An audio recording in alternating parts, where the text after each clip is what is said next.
Hey there everyone, it's Val, and welcome to today's early end of the day tour for Tolkiencraft II, The Labors of Valentine.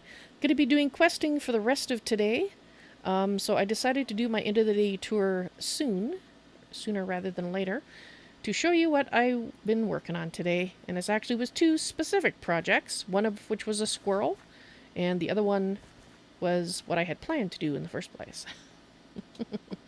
So, the planned thing was, if I can actually get up here, thank you very much, is I made the stairwell, and I'm going to have to do some work on the landing here. I'm going to be moving it out by a couple of blocks.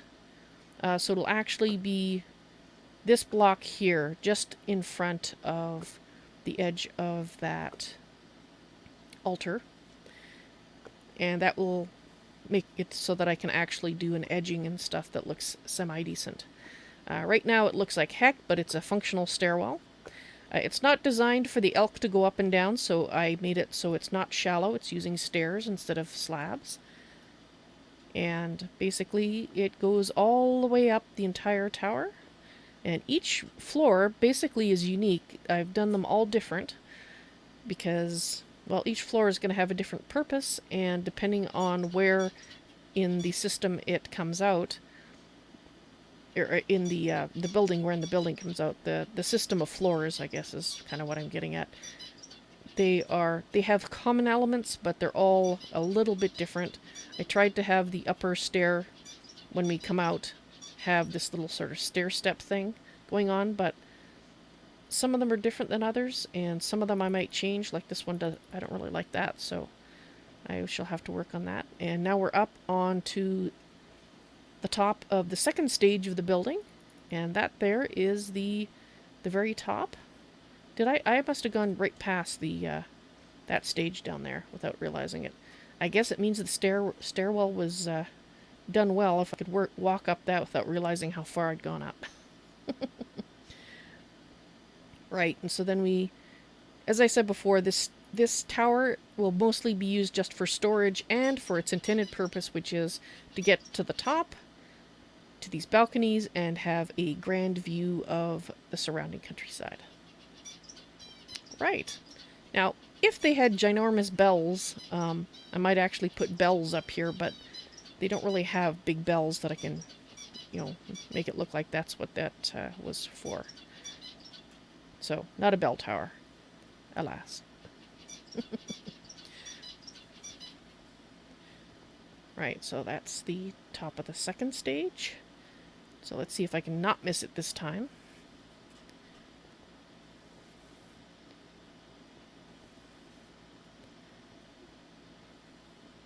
Ah, this is the top of the first stage. Right. And this brings me to the next thing I want to show you, which is I set up, actually I guess I still have to go up one more. Where's the tower? The tower is right here. So let's get inside and use the stairs to go up. Whoops, actually I guess I can show you right here. We can go up and come down again, and I'll tell you what all that wiring is for. Basically, this is the squirrel that distracted me. I was talking to chat and talking about the fact that when people are down at the docks, how are they going to see that there are ships coming and that they need to open, dock workers need to push the lever to open the gate? I originally was thinking of maybe doing some kind of little balcony or something here that the dock workers can go watch on. And then I thought, hey, that's kind of silly. We've already got these archers up here who have to keep an eye on the river anyway, looking for invading orcs. So I gave them another job. They're also looking to see if the ship that's coming, once they determine that is not in fact an orc, they can say to the guys down on the dock, hey guys, there's a ship coming. Now every time they push this button, it's going to ring a bell. And unfortunately, you can't hear it up here because it's too far away. However, if we go down here, I can show you that wiring. Okay, so the wiring, which is going to be covered up eventually, I left it exposed on purpose here. So you can see we have a nice little bell here, and That's what it sounds like down on the dock. Every time they push the button, it goes.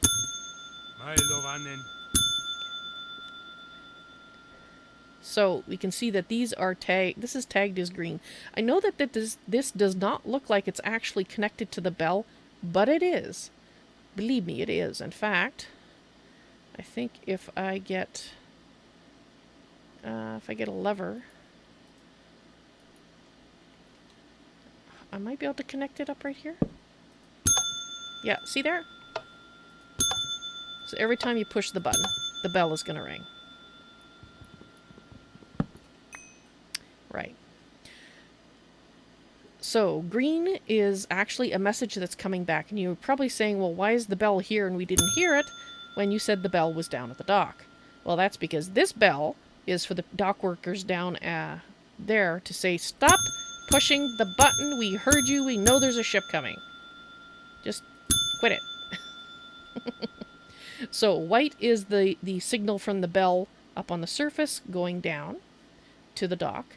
And the green is the message coming back. Say, stop pushing the bell. We know you told us that there's a ship, so quit it.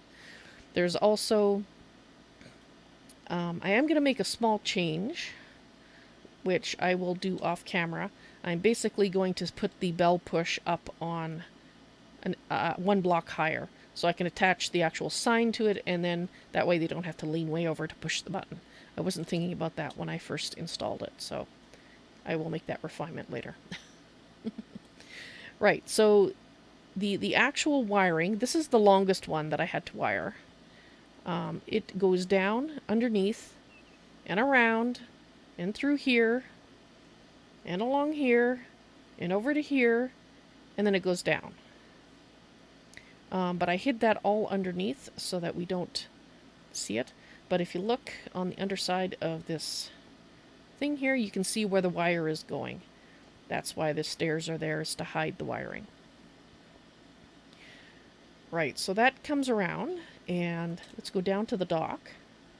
And it just does a straight drop down here.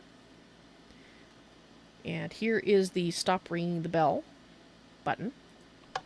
Again, we can't hear the bell here, but it does ring up there because I had BVB by to test with me, and every time I pushed the bell, she said ding, so we knew it was working. Well, she typed ding. And, of course, that's the gate lever. Let's just open the concealed door here. And you can see the wiring coming down, and this is the wire that I was talking about that was hidden up under the floor. So if you fly it right up to the top, you can see that this is going out, and this is under the stairs. And these are the steps that I just showed you that were covering it. So let's drop back down. Whoops. And right here is where it also hooks up to the wiring that belongs to the gate. And the gate wiring is tagged as being pink. And so now we have 3 wires coming together here. We have the 2 bell wires, one going to the bell to tell them to quit pushing the button, one coming from the bell saying a ship is coming, and now this pink one saying open or close the gate. And they all come down here where they join up, pink.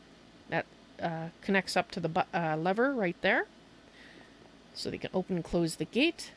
Here is the button that they pushed. They say, quit pushing the button up top there, guys. We heard you. You're driving us crazy.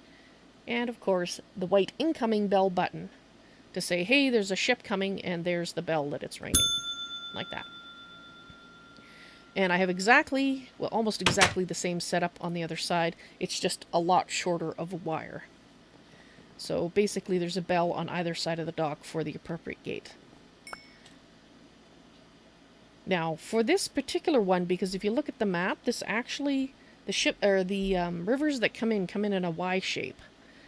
So I actually have the button around here. I think it's right around here for them to push. I'll find it once I'm off this map here. Because you're going to have archers coming from here, or possibly hanging around here. And it didn't make sense to have 2 separate buttons for them to push. And there it is right there.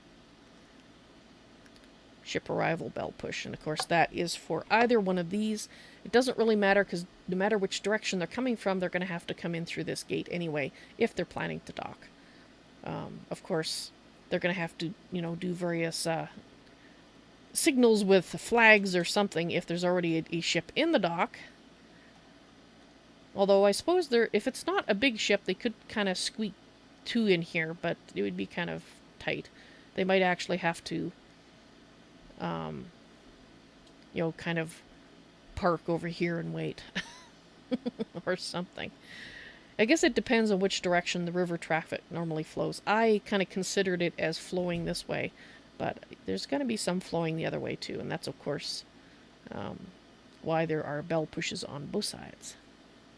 Alright, well, that is it for today's end of the day tour. I will be doing questing for the rest of this stream, so if you are interested in watching that, then certainly go and check out the rest of the stream that this end of the day tour came from. So thank you guys. I hope you enjoyed it, and I will see you later. Bye.